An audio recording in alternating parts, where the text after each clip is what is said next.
Hello दोस्तों, welcome to SRF Satyam foundation में आप सभी का हार्दिक स्वागत है। दोस्तों, हम लोग क्लास 10 के लाइफ प्रोसेस वाले चैप्टर में पहुंच चुके हैं, जिसमें हम लोग रेस्पिरेशन वाला टॉपिक कवर कर रहे हैं। इसके पहले हम लोगों ने रेस्पिरेशन के बारे में बहुत सारी चीज़ों के बारे में देखा। आज हम लोग इस फिगर के थ्रू समझेंगे कि एयर का पैसेज कहाँ से कहाँ तक होता है। तो सबसे पहले यहाँ पे अगर हम बात करें तो ये है नोस्ट्रिल। क्या इसको बोलते हैं? नोस्ट्रिल। नोस्ट्रिल का मतलब होता है नथुना, जिसमें इस तरीके से लड़कियां जो होती हैं इसमें पहनती हैं नथुना, उसको बोलते हैं। तो नोस्ट्रिल का मतलब होता है ये आगे वाला हिस्सा। ठीक है, तो यहाँ से होता क्या है कि एयर जब अंदर की तरफ जाता है तो यहाँ पे जो ये रास्ता दिख रहा है आपको, तो इसको कहते हैं एयर पैसेज। क्या कहेंगे इसको? Air passage. ठीक है, एयर पैसेज का मतलब होता है कि एयर यहाँ से पास होती है, आगे की तरफ जाती है। तो एयर आगे की तरफ जब जाती है तो सबसे पहले यहाँ ये वाला जो हिस्सा मिल रहा है, ये वाला हिस्सा, इसको हम कहते हैं फेरिंग्स। क्या नाम इसका रखेंगे? फेरिंग्स। ठीक है, और उसके नीचे वाला जो हिस्सा होता है इसको लैरिंग्स कहते हैं। ठीक है, इसको कहा जाएगा लैरिंग्स। तो फेरिंग्स हो गया, लैरिंग्स हो गया। उसके नीचे ये जो टुकड़े टुकड़े में आपको चीजें दिख रही हैं, अंदर से तो ये पूरा एक पाइप ही होता है, लेकिन उसके बाहर बाहर से कार्टिलेज का बना हुआ एक रिंग होता है। तो इसको हम रिंग ऑफ कार्टिलेज बोलेंगे। ठीक है, तो रिंग ऑफ कार्टिलेज हो गया। तो रिंग ऑफ कार्टिलेज जो होता है ये एयर पाइप को कोलैप्स होने से बचाता है। इसके बाद यहाँ पे ये जो यहाँ पे एयर पैसेज है, ये आगे की तरफ जा करके, यानी कि ये जो चीज़ है इसको एक तरीके से हम यहाँ पे, है ना, तो इसको हम ब्रोंकी भी बोल सकते हैं। ब्रोंकी। ठीक है, इसको ब्रोंकी बोलते हैं। और इस पूरे को हम लोग बोलेंगे ट्रैकिया। ठीक है, ट्रैकिया। तो इसको क्या बोला जाएगा? ट्रैकिया। तो ये जो ट्रैकिया है ये आगे के जा करके यही मतलब यही आगे जा करके ये इस तरीके से डिवाइड हो जाता है, तो इसी को ब्रोंकी बोल दिया जाता है। ठीक है, तो ये पूरा का पूरा जो पाइप है बाहर, यानी कि लंग्स के बाहर जो मोटी सी पाइप आपको दिख रही है जिसमें से एयर गुजरता है, उसको ट्रैकिया बोला जाता है। ट्रैकिया आगे चल करके दो भागों में इस तरीके से बढ़ जाती है। दो लंग्स होते हैं, फेफड़े होते हैं, तो उसमें इस तरीके से दो भागों में बंटने पर यहाँ पे इसको हम लोग ब्रोंकी कहते हैं। तो ब्रोंकी और छोटे छोटे पार्ट में इस तरीके से डिवाइड हो जाता है ब्रांच फॉर्म में, तो इसको ब्रोंकियोल्स कहा जाता है। क्या कहेंगे? ब्रोंकियोल्स। तो ये जो ब्रोंकियोल्स है ये और आगे डिवाइड होना शुरू हो जाता है, और होते होते लास्ट में ये टर्मिनेट होता है बैलून लाइक स्ट्रक्चर। अंगूर की तरह छोटे छोटे बैलून होते हैं जिसमें एयर लास्ट में जाकर के फिल होती है, और इसी बैलून पर, इसी में, यहीं पर जो है ये ब्लड कैपिलरीज लगी होती हैं। ठीक है, तो ब्लड कैपिलरीज क्या करती हैं? वो ऑक्सीजन को इनटेक करती हैं, कार्बन डाइऑक्साइड को एल्वियोल में छोड़ती हैं। तो इसको हम ब्लड कैपिलरीज इस तरीके से लिख सकते हैं। और ये जो बैलून लाइक स्ट्रक्चर है इसी को हम लोग एल्वियोली बोलते हैं। तो इसके पहले हम लोग लंग्स के फंक्शन के बारे में बात कर चुके हैं, जिसके बारे में पूरी डिटेल में बात की गई थी कि एयर कहाँ से गुजरता है और कहाँ को जाता है और किस तरीके से यहाँ पे एल्वियोली तक पहुँचता है। तो एल्वियोली क्या है ना, अंगूर के गुच्छे की तरह होता है। तो ये जो अंगूर है ना, अंगूर मान लीजिए कि उस तरीके से गुच्छा है पूरा अंगूर का, तो उसमें जो है वो पिचक रहा है, फूल रहा है। तो पूरा का पूरा अंगूर एक साथ पिचक रहा है और एक साथ फूल रहा है। तो वही होता है सांस लेने वाली प्रोसेस। जब हम लोग सांस लेते हैं तो पूरा अंगूर एक साथ ऐसे फैलता है और फिर सिकुड़ता है। तो फैलने पे क्या होता है कि उसका सरफेस जो है काफी तन जाता है, जिसकी वजह से वहां पे प्रेशर की वजह से वो एयर, यानी कि जो ऑक्सीजन है, ऑक्सीजन ब्लड कैपिलरीज में डिफ्यूज हो जाता है, यानी कि उस पर डिफ्यूजन प्रोसेस से जाकर के मिक्सअप हो जाता है। तो डिफ्यूजन प्रोसेस के बारे में हम लोग पहले भी बात कर चुके हैं। डिफ्यूजन जो होता है वो movement of particles from higher concentration to lower concentration होता है, यानी कि जो पार्टिकल्स होते हैं वो हायर कंसंट्रेशन से लोअर कंसंट्रेशन की तरफ भागते हैं, तो इसी को डिफ्यूजन कहा जाता है। लेकिन डिफ्यूजन जो होता है, सिर्फ डिफ्यूजन से ही अगर ऑक्सीजन को हमारी पूरी बॉडी के सेल में पहुंचना होता तो लंग्स से, यानी एल्वियोलस जो होते हैं, एल्वियोलस से पैर के अंगूठे तक पहुंचने के लिए, पैर के अंगूठे के सेल तक ऑक्सीजन पहुंचने के लिए लगभग 3 साल का समय लगता। तो क्या होता है, जब डिफ्यूजन प्रोसेस से हम लोगों की बॉडी में एयर का ट्रांसफॉर्मेशन, यानी कि ट्रांसफर नहीं होता एयर जब यहाँ पे, तो यहाँ पे हमारी बॉडी में एक रेस्पिरेटरी पिगमेंट पाया जाता है जिसका नाम है हीमोग्लोबिन। क्या नाम है इसका? इस रेस्पिरेटरी पिगमेंट का नाम हीमोग्लोबिन होता है। ये जो हीमोग्लोबिन होता है इसमें ये फेरस कंटेंट होता है, इसमें लोहा पाया जाता है, आयरन पाया जाता है। तो ये क्या करता है कि it has good affinity for the oxygen, यानी कि जो हीमोग्लोबिन होता है वो ऑक्सीजन के लिए ये बहुत ज्यादा एफिनिटी रखता है, जो कि उसको पकड़ लेता है। और हीमोग्लोबिन ऑक्सीजन को पकड़ता है, ऑक्सीजन को पकड़ करके हमारी पूरी बॉडी तक लेकर के जाता है। तो ये हीमोग्लोबिन पाया कहाँ जाता है? हीमोग्लोबिन पाया जाता है हमारे आरबीसी में। आरबीसी कहाँ होता है? आरबीसी होता है ब्लड में। आरबीसी कहाँ पे होगा? ब्लड में। तो ब्लड में बहुत तरह की सेल होती हैं, ब्लड के बारे में हम लोग आगे डिस्कस करेंगे। तो ब्लड में आरबीसी पाया जाता है, आरबीसी में हीमोग्लोबिन पाया जाता है। हीमोग्लोबिन जो होता है, ब्लड कैपिलरीज जो लगे हुए हैं एल्वियोलिस में, तो वहां से हीमोग्लोबिन ऑक्सीजन को इंटेक करता है, यानी अपने अंदर उसको पकड़ के रखता है, और फिर एक्सचेंज ऑफ गैसेज होते हैं। Exchange of gases between alveolus, blood और टिश्यू। तो कहाँ से कहाँ तक होता है इसमें? अगर हम ध्यान से देखें तो एयर रिच इन ऑक्सीजन, तो ऑक्सीजन जो होता है वो एयर कहाँ चला जाता है? यहाँ पे ब्लड में। ठीक है, तो ब्लड में क्या होता है कि हीमोग्लोबिन होता है। हीमोग्लोबिन क्या करता है? हीमोग्लोबिन उस ऑक्सीजन को बाइंड कर लेता है, पकड़ लेता है, उसके बाद ऑक्सीजन ले जाकर के टिश्यू में रिलीज कर दिया जाता है। ठीक है, तो क्या सिंपल सा पैसेज है यहाँ पे कि ऑक्सीजन, ब्लड में जो हीमोग्लोबिन है वो, ठीक है, और हीमोग्लोबिन में पकड़ करके उसको टिश्यू तक ले जाकर के छोड़ देते हैं। इसके बाद यहाँ पे कार्बन डाइऑक्साइड है। तो कार्बन डाइऑक्साइड क्या काम करता है? कार्बन डाइऑक्साइड ब्लड में रिलीज होता है, यानी कि जो हमारी ऑक्सीजन, यानी कि जो सेल है यहाँ पे, सेल क्या करते हैं? ऑक्सीजन को इनटेक करते हैं, कार्बन डाइऑक्साइड को बाहर निकालते हैं। तो ये कार्बन डाइऑक्साइड कहाँ पे मिक्स हो जाता है? कार्बन डाइऑक्साइड ब्लड में मिक्स हो जाता है, ब्लड में डिसॉल्व हो जाता है, और ब्लड वेसल के थ्रू ये जाकर के एल्वियोलर सैक में, यानी कि एल्वियोलस में ले जाकर के दोबारा से छोड़ दिया जाता है, और फिर एल्वियोलस से लेकर के फिर वही प्रोसेस उल्टा होता है। एल्वियोलस से लेकर के यहाँ पे ब्रोंकियोल्स में, ब्रोंकियोल से ब्रोंकी, ब्रोंकी से ट्रैकिया, ट्रैकिया से नोस्ट्रिल से होते हुए कार्बन डाइऑक्साइड को बाहर कर देते हैं। तो ऑक्सीजन यहीं से इंटेक किया जाता है, और जब सांस हम लोग छोड़ते हैं तो कार्बन डाइऑक्साइड यहाँ से बाहर हो जाता है। तो ऑक्सीजन इंटेक और कार्बन डाइऑक्साइड यहाँ से बाहर। ठीक है, तो यहाँ पे हम लोगों ने देखा कि किस तरीके से ऑक्सीजन इंटेक होता है, कार्बन डाइऑक्साइड बाहर होता है, और साथ में हम लोगों ने हीमोग्लोबिन के फंक्शन को भी यहाँ पे स्टडी किया। तो हीमोग्लोबिन क्या है? हीमोग्लोबिन एक रेड पिगमेंट है, रेड कलर का पिगमेंट होता है ये, और जहाँ जिस ब्लड में हीमोग्लोबिन पाया जाता है उस ब्लड में वो ब्लड जो होता है वो रेड कलर का होता है। ठीक है, तो रेड कलर का हीमोग्लोबिन यहाँ पे, कॉकरोच के ब्लड में हीमोग्लोबिन नहीं पाया जाता है, इसकी वजह से उसका ब्लड वाइट होता है, रेड नहीं होता। तो हम लोगों की जो बॉडी होती है, हम लोगों की बॉडी में जो ब्लड है वो रेड कलर का होता है, क्योंकि हम लोगों की बॉडी के ब्लड में हीमोग्लोबिन पाया जाता है। हीमोग्लोबिन क्या है? हीमोग्लोबिन एक रेड पिगमेंट है। जैसे क्लोरोफिल प्लांट में पाया जाता है तो वो ग्रीन पिगमेंट है, तो वो हरे रंग का दिखाई देता है, पूरा पत्तियां हरे रंग की दिखाई देती हैं। वैसे ही हम लोगों का जो ब्लड होता है वो रेड कलर का होता है, क्योंकि हीमोग्लोबिन उसमें पाया जाता है। ठीक है, तो आई होप कि आपको ये समझ में आया होगा। इसमें दो बातें और समझ लेते हैं। ये जो टेरेस्ट्रियल एनिमल है ना, यानी कि जो जमीन पर रहने वाले जानवर हैं, ये क्या करते हैं? जमीन पर रहने वाले जानवर जो डायरेक्ट सांस लेते हैं, यानी कि ये जो ऑक्सीजन एटमॉस्फेयर में पाया जाता है, यानी कि ये एटमॉस्फेरिक ऑक्सीजन को यूज करते हैं। कौन से ऑक्सीजन को? एटमॉस्फेयर के ऑक्सीजन को यूज करते हैं डायरेक्टली। ठीक है, लेकिन जो पानी में, यानी कि एक्वेटिक ऑर्गेनिज्म जो होते हैं, जो पानी में पाए जाते हैं एनिमल, वो लोग सांस कैसे लेते हैं? सोचने वाली बात है। पानी के अंदर रहते हैं, पानी के बाहर उठ के थोड़ी सांस लेंगे बार बार, व्हेल को छोड़ दीजिए। ठीक है, तो यहाँ पे एक्वेटिक ऑर्गेनिज्म के बारे में बात करें तो क्या होता है ना कि वाटर में भी ऑक्सीजन घुला रहता है, वो डिसॉल्व्ड ऑक्सीजन होता है। तो पानी में जो डिसॉल्व्ड ऑक्सीजन होता है उसी के थ्रू ये लोग सांस लेते हैं। ठीक है, तो वाटर को इनटेक करते हैं, उसमें जो ऑक्सीजन होती है उसको यूज कर लेते हैं, बाकी पानी को बाहर निकाल देते हैं। यही एक्वेटिक प्लांट जो होते हैं, एक्वेटिक एनिमल जो होते हैं, इसी तरीके से ये प्रोसेस करते हैं।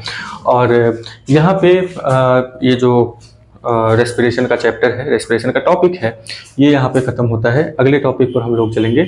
अगला टॉपिक है यहाँ पे ट्रांसपोर्टेशन। ठीक है, तो ट्रांसपोर्टेशन के बारे में बात करेंगे, क्योंकि यहाँ पे हो क्या रहा है ना कि ब्लड जो है ट्रांसपोर्ट कर रहा है ऑक्सीजन को।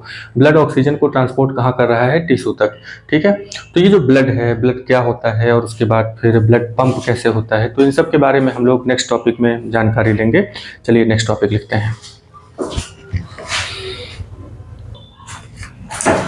ठीक है दोस्तों, नेक्स्ट टॉपिक हम लोगों का आता है ट्रांसपोर्टेशन। ट्रांसपोर्टेशन का मतलब होता है यातायात। ट्रांसपोर्टेशन का मतलब यातायात, जैसे कि एक जगह से दूसरी जगह को जाना, इसको ट्रांसपोर्ट बोलते हैं। ठीक है, जैसे ट्रांसपोर्टेशन मीन्स बस हो गया, ट्रक हो गया, और डिफरेंट टाइप के जो व्हीकल्स होते हैं वो ट्रांसपोर्टेशन मीन्स होते हैं। वो क्या करते हैं? वो हमको, आपको या किसी सामान को एक जगह से उठा के दूसरी जगह को लेकर के जाते हैं। ठीक इसी तरीके से हम लोगों की बॉडी में एक ट्रांसपोर्टेशन सिस्टम है, एक सर्कुलेटरी सिस्टम है जो हमेशा पूरी बॉडी में सर्कुलेट हो रहा है। उसका नाम है ब्लड। क्या नाम है? ब्लड। जो खून होता है हम लोगों के शरीर में, वो कंटिन्यू एक जगह से दूसरी जगह, मतलब पूरे बॉडी में वो मूव कर रहा होता है। तो मूव करने के लिए उसको अब ऐसा तो है नहीं कि वो अपने आप मूव करेगा, तो मूव करवाने के लिए क्योंकि वो लिक्विड है तो लिक्विड को पंप किया जाता है, ठीक है। तो एक पंपिंग मशीन भी हम लोगों की बॉडी में लगी हुई है। तो जैसे एक नॉर्मल सी मशीन होती है वो स्टार्ट होती है तो धक धक धक धक धक चीज़ें चालू हो जाती हैं, ठीक उसी तरीके से हम लोगों की बॉडी है। हम लोगों की बॉडी में एक इंजन लगा हुआ है, एक पंप लगा हुआ है जो हमारे ब्लड को लगातार पंप करता रहता है, और जब तक वो चल रहा है ना तभी तक चल रहा है, तभी तक हम लोग हैं, ठीक है।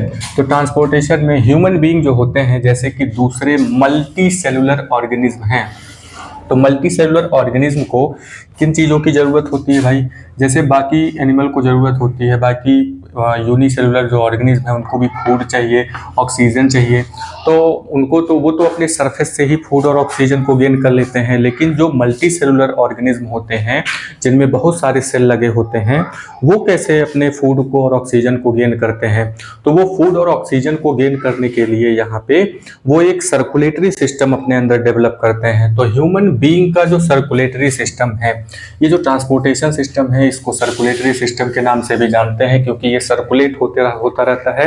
तो यहाँ पे जो सर्कुलेटरी सिस्टम है ह्यूमन बीइंग का वो 3 हिस्सों में बटा हुआ है। 3 हिस्सों में कौन कौन से हैं, सबसे पहले तो एक हार्ट है, ठीक है। तो हार्ट को हृदय भी कहते हैं, दिल भी कहते हैं, ठीक है। तो ये जो हार्ट है ये एक पंपिंग मशीन की तरह काम करता है, एक पंपिंग ऑर्गन है। तो जब ब्लड को पंप किया जाएगा तो वो कहाँ फ्लो होगा, उसके लिए बहुत सारी पाइप बिछी हुई है। उस पाइप का नाम है आर्टरीज। क्या पाइप का नाम है, आर्टरीज, जो ब्लड को हार्ट से लेकर के जाता है। और दूसरी पाइप का नाम है वेन्स, जो डीऑक्सीजनेटेड ब्लड को पूरी बॉडी से हार्ट की तरफ लेकर के आता है, उसको वेन्स कहते हैं। इनको कॉमनली ब्लड वेसल के नाम से जाना जाता है, ठीक है। इसके बाद जो पंप होता है, जो चीज इन पाइप में फ्लो हो रहा होता है उसको ब्लड कहा जाता है या फिर लिम्फ कहा जाता है, ठीक है। तो यही पूरा मिल करके ये एक सर्कुलेटरी मीडियम है। अब ब्लड क्या होता है, ब्लड एक नदी की तरह होता है, ठीक है, जिसमें सारे काम की चीज और जितनी भी वेस्ट होती है सब कुछ उसी में फ्लो हो रहा होता है। वो हर किसी के घर के पास से गुजरता है, जिनको जो ज़रूरत होती है उसी नदी में से निकाल लेते हैं, और जिनको अपना वेस्ट वगैरह सब फेंकना होता है सब उसी नदी में फेंक देते हैं, ठीक है। तो मान लीजिए कि जो सेल हैं वो सब कमरे हैं, तो उन कमरों के बगल से ये ब्लड यानी कि नदी जो है बह रही होती है। ये लोग अपने अपने काम की चीज़ को निकाल लेते हैं और बाकी चीज़ों को उसी में छोड़ देते हैं। ऑक्सीजन और कार्बन डाइऑक्साइड की अगर हम बात करें तो ब्लड जब ऑक्सीजन को लेके जा रहा होता है तो ऑक्सीजन जब किसी सेल के पास से पहुंचता है और उसको ऑक्सीजन की ज़रूरत है तो वो उसी नदी में से, उसी ब्लड में से ऑक्सीजन को खींच लेता है, और जो कार्बन डाइऑक्साइड बना हुआ होता है रेस्पिरेशन के थ्रू, वो कार्बन डाइऑक्साइड उसी ब्लड में या उस नदी में फेंक दिया जाता है। तो ये जो नदी है इसकी साफ सफाई भी होती रहती है, ठीक है। तो इसकी साफ सफाई के लिए हम लोग अगले टॉपिक में पढ़ेंगे जिसका नाम है एक्सक्रेशन, ठीक है। तो हम लोगों की बॉडी में 2 बीन शेप्ड किडनी पाई जाती हैं पेट में, ठीक है। तो किडनी जो होता है वो फिल्ट्रेशन का काम करता है, वो ब्लड को फिल्टर कर देता है। तो पहले तो हम लोग ट्रांसपोर्ट के बारे में बात कर लेते हैं। तो यहाँ पे ये जो सिस्टम आप देख रहे हैं इसका एक डायग्राम बना हुआ है, यहाँ पे फ्लो चार्ट है, और ये जो फ्लो चार्ट है इसमें आप देखेंगे कि किस तरीके से हमारी पूरी बॉडी में जो ब्लड है वो सर्कुलेट होता रहता है, ठीक है। तो ये जो लंग्स है, ठीक है, तो लंग्स में क्या है कि जो ब्लड जाता है उसमें ऑक्सीजन मिल जाता है। तो ऑक्सीजन जब मिल जाता है तो वहाँ से ये ब्लड इस तरीके से निकल करके ऑक्सीजन वाला ये पाइप जो है यहाँ पे पहुँचा, इस जगह पे लेफ्ट एट्रियम में। कहाँ पहुँचता है, लेफ्ट एट्रियम में। तो ये जो पाइप है इसको पल्मोनरी बोलते हैं, पल्मोनरी। क्या बोलेंगे, पल्मोनरी। पल्मोनरी क्या, तो पल्मोनरी देखिए प्योर ब्लड जो है वो आर्टरीज में फ्लो होता है और इम्प्योर ब्लड वेन्स में फ्लो होता है। प्योर ब्लड का मतलब होता है ऑक्सीजनेटेड यानी जिसमें ऑक्सीजन हो, इम्प्योर ब्लड का मतलब कार्बोक्सीजनेटेड यानी कि जिसमें कार्बन डाइऑक्साइड हो। तो यहाँ पे लंग्स से पल्मोनरी आर्टरी निकलती है। क्या है ये, पल्मोनरी आर्टरी। अच्छा यहाँ पे आर्टरी, अब क्योंकि यहाँ पे ये ब्लड आ रहा है, ठीक है, तो हार्ट में जो है ब्लड लाने का काम कौन करता है, वेन्स करते हैं, ठीक है। तो ब्लड में मतलब हार्ट में ब्लड को लाने का काम वेन्स करते हैं। तो देखिए हार्ट में ब्लड को ला रहा है तो इसको आर्टरी नहीं वेन्स बोलेंगे, ठीक है। तो इसको ये वेन्स बोलते हैं। तो ये जो पल्मोनरी वेन्स है ये बड़ा ही इंपॉर्टेंट है, क्योंकि यहाँ पे यही एक ऐसा वेन है जिसमें ऑक्सीजनेटेड ब्लड फ्लो होता है। ऑक्सीजनेटेड यानी कि प्योर ब्लड फ्लो होता है। बाकी की आर्टरी, बाकी के वेन्स में जो है वो इम्प्योर ब्लड फ्लो होता है, लेकिन ये जो पल्मोनरी वेन्स हैं इसमें ऑक्सीजनेटेड ब्लड फ्लो होता है, या फिर यूं कहिए कि प्योर ब्लड फ्लो होता है, ठीक है। तो प्योर ब्लड कहाँ फ्लो होता है? पल्मोनरी वेन्स में। ये कहाँ पे आया? लेफ्ट एट्रियम में। लेफ्ट एट्रियम से जब प्रेशर होता है तो यहाँ पे लेफ्ट वेंट्रिकल में ये ब्लड आता है और लेफ्ट वेंट्रिकल से होते हुए इस तरीके से बाहर निकल करके बॉडी ऑर्गन में जाता है। तो यहाँ पे ये जो वेन्स अब निकले हैं, ये जो यानी कि यहाँ पे ये जो पाइप निकली है, अब क्योंकि हार्ट से जो पाइप निकलती है और बॉडी तक ब्लड को लेके जाती है तो इसको हम लोग बोलते हैं आर्टरी, ठीक है। तो अब हार्ट से अभी अभी निकला है तो इसको हम मेन आर्टरी बोलेंगे, मेन आर्टरी, ठीक है। मेन आर्टरी जो होती है, मेन आर्टरी को एओर्टा भी बोला जाता है, एओर्टा, ठीक है। कंप्लीटली इसको एओर्टा बोल देते हैं मेन आर्टरी। तो इसमें कौन सा ब्लड फ्लो होता है? ऑक्सीजनेटेड, ठीक है। ऑक्सीजनेटेड ब्लड यहाँ पे फ्लो हो रहा है। ऑक्सीजनेटेड ब्लड यानी प्योर ब्लड बॉडी में जा रहा है, ऑक्सीजन वाला ब्लड बॉडी में जा रहा है। अब बॉडी क्या करती है?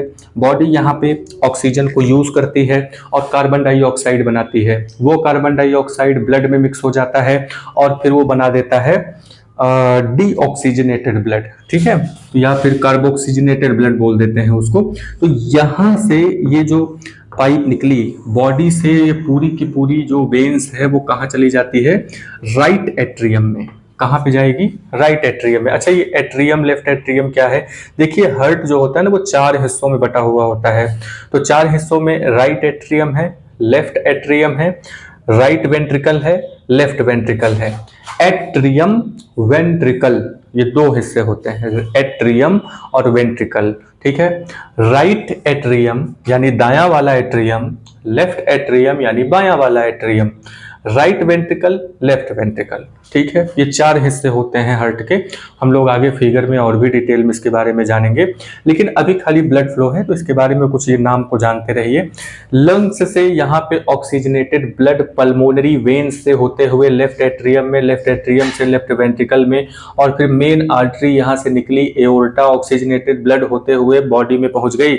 बॉडी से यहाँ पे कार्बन डाइऑक्साइड वाला ब्लड अब बाहर की तरफ निकला, तो इस पाइप को हम लोग क्या कहेंगे? क्योंकि बॉडी से जो भी कार्बन डाइऑक्साइड वाला ब्लड है वो हमारे हार्ट में वापस आ रहा है, तो ये हुआ मेन वेन्स, ठीक है।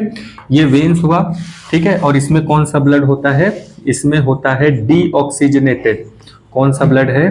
Deoxygenated, deoxygenated blood. और इसी ब्लड को हम लोग इम्प्योर ब्लड कहते हैं।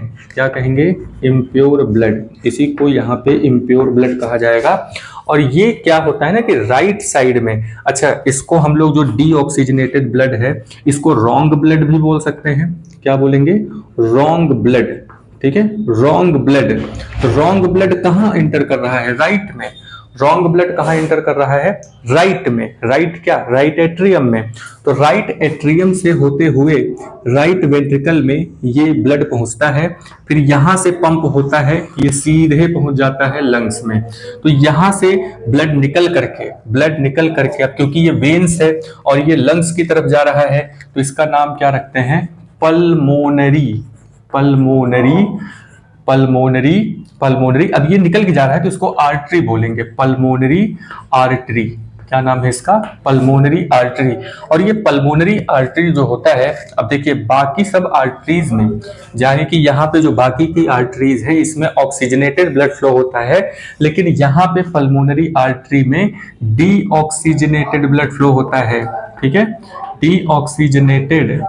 डीऑक्सीजनेटेड ब्लड यहाँ पे फ्लो होगा।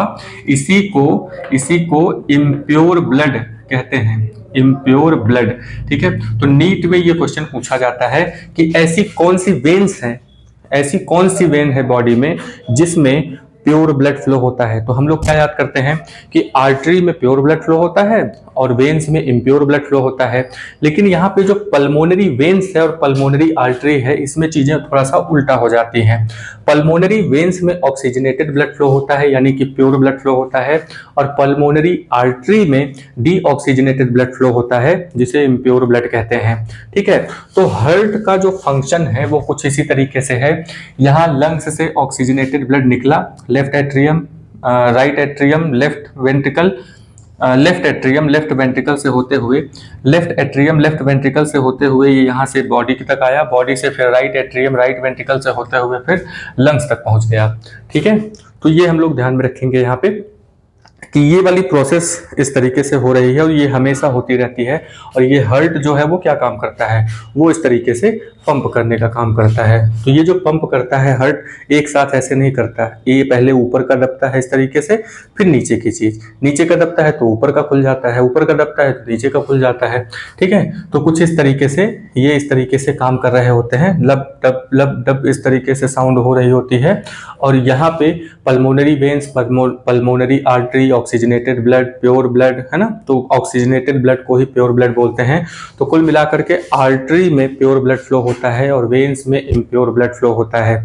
तो आर्टरी जो होती है, आर्टरी वो होती है जो हार्ट से प्योर ब्लड लेकर के पूरी बॉडी में जाती है। वेन्स वो होते हैं जो पूरी बॉडी से डीऑक्सीजनेटेड ब्लड, यानी कि कार्बन डाइऑक्साइड जिसमें होता है, वो ब्लड लेकर के हार्ट की तरफ आते हैं।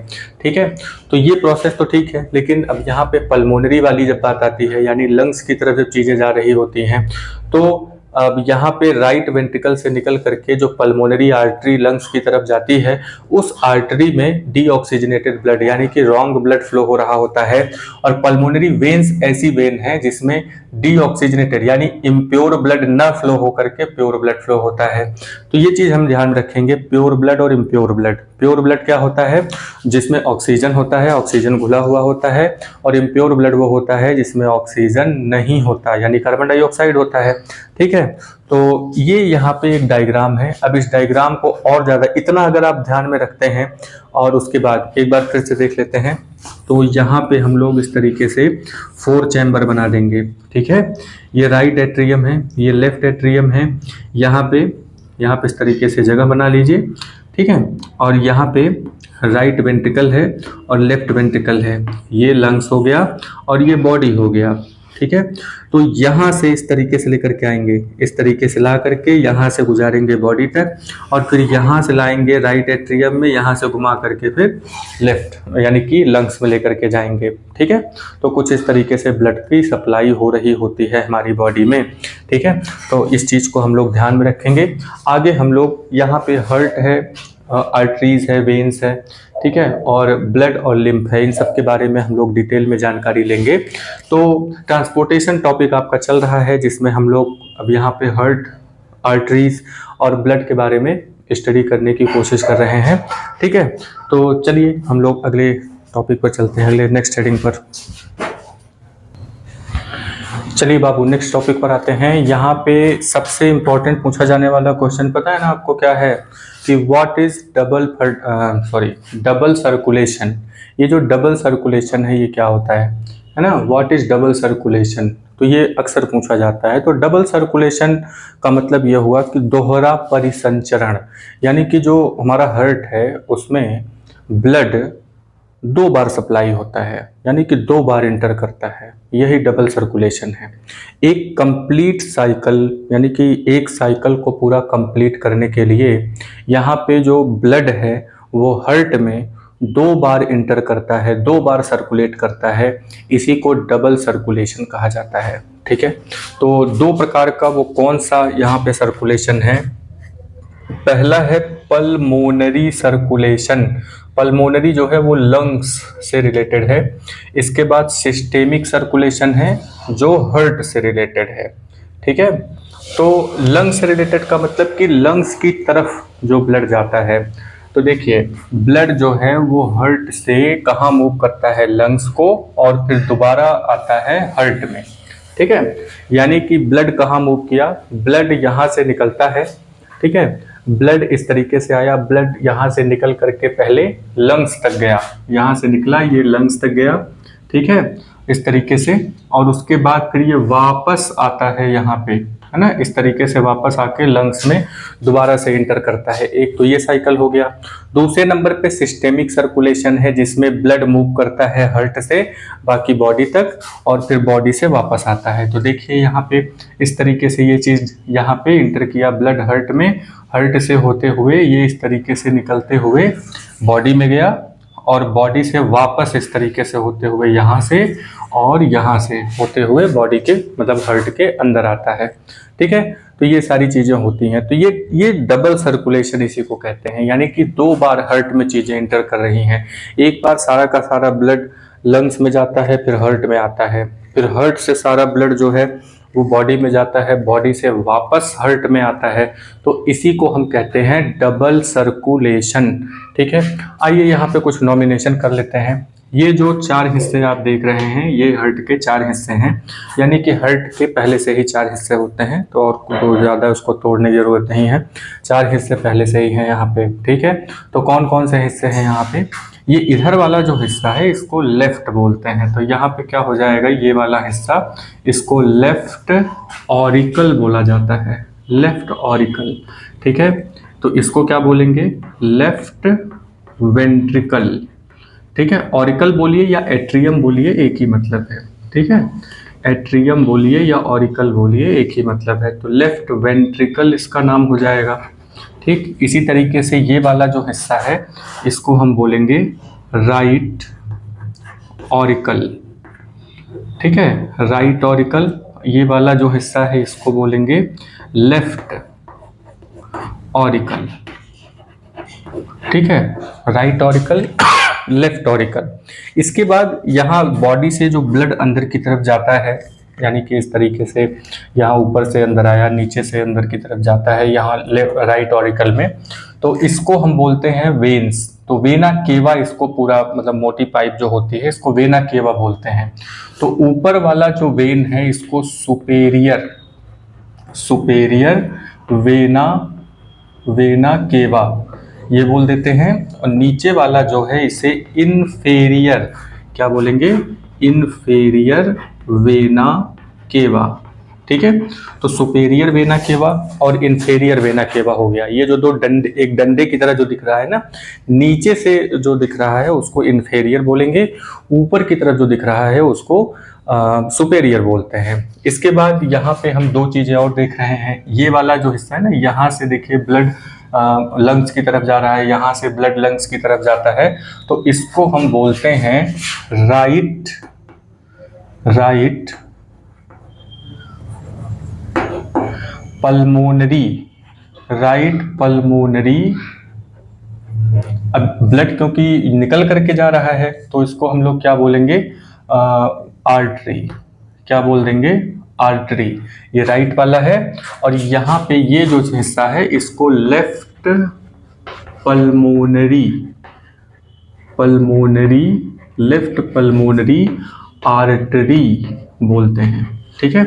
उसके बाद ब्लड यहाँ से लंग से प्योर होकर के इस तरीके से ये जो 2 हिस्से आप देख रहे हैं यहाँ पे इस तरीके से अंदर आता है, तो इसको हम लोग बोलते हैं लेफ्ट, या यूं कहिए कि पल्मोनरी वेन्स, क्या बोल देंगे?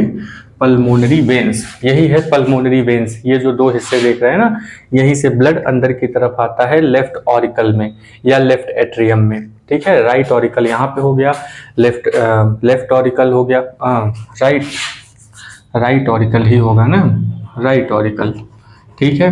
राइट ऑरिकल है, राइट वेंट्रिकल है, राइट वेंट्रिकल, ठीक है। राइट इस साइड में जो होता है वो राइट होता है, उधर जो होता है लेफ्ट होता है, ठीक है।